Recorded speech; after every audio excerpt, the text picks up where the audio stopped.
सब कुछ करना, मगर अपने मोहल्ले में कभी सेटिंग बाजी मत करना भाई साहब। मोहल्ले में हमारी भी ऐसी एक सेटिंग बाजी चल रही थी भाई साहब। अब ऐसी सेटिंग बाजी चलते चलते लड़की का हो गया रिश्ता। अब बारी आई शादी पर। जब लड़की का शादी की बारी आई भाई साहब, तो लड़की का भाई आया हमारे घर पर। हमसे कह रही यार साजिद भाई यार चलो काम धाम देखो यार, तुम्हारी बहन की शादी है। भाई साहब जब उसने इतना कहा दिल पे छुरा चल गया भाई साहब, बड़ा दिमाग खराब हुआ। दिल में तो ये आया कि इस साले का कुत्ता बना दूं यहीं, मगर हमसे बहुत तगड़ा था, हमें बहुत ही सूट था। यहीं खत्म नहीं हुआ भाई साहब। एक दिन वो लड़की हमें जैसे दुकान पे मिल गई, उसके साथ 2 साल बाद मिली, तो बच्चा था उसकी गोद में छोटा सा।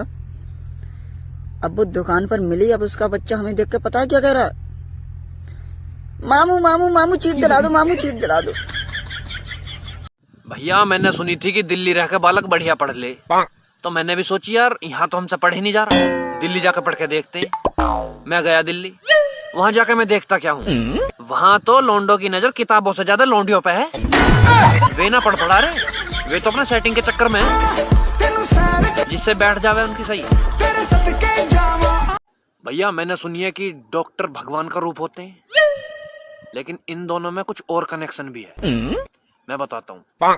जब भगवान नाराज होते हैं ना, तो वे हमें डॉक्टर के पास भेज देते हैं, और जब डॉक्टर नाराज होते हैं वे हमें भगवान के पास भेज देते हैं। इन दोनों को खुश रखो जितना हो सके। भैया गुस्सा बहुत है मेरे में, और बचपन से ही है। जब मैं पैदा हुआ था ना, तो डॉक्टर ने मेरे दोनों पैर पकड़ कर मैं हवा में लटका रखा और अपने हाथ से मेरे तशरीफ थपथपा रहा। मम्मी ये सब कुछ देख रही थी, लेकिन मम्मी ने एक शब्द नहीं कही उस डॉक्टर की हैवानियत पे। फिर क्या देखा था उन्होंने मेरे गुस्से का कहर। 2 साल तक नहीं बोला था मैं उनसे। यूं नहीं बालक पे तरस करने में तुम्हारा लोंडा टांग रखा है, कुछ नहीं कही। तो दोस्तों मैं तो बहुत परेशान हो चुका हूँ।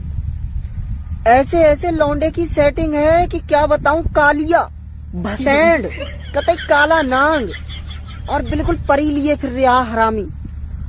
इतनी इतनी पता हो लौंडियां क्या देख रही हैं, मैं तो ये देख रहा हूँ इन कालियों में क्या पसंद आ रहा है तुम्हें भाई, जो हमें ऐसे लौंडों में नहीं है। तुमने शादी से पहले क्यों नहीं बताया तुम गरीब हो? अरे 1000 बार तुम ते कह रहा है कि तुम्हारे सिवा कुछ नहीं है मेरे पास।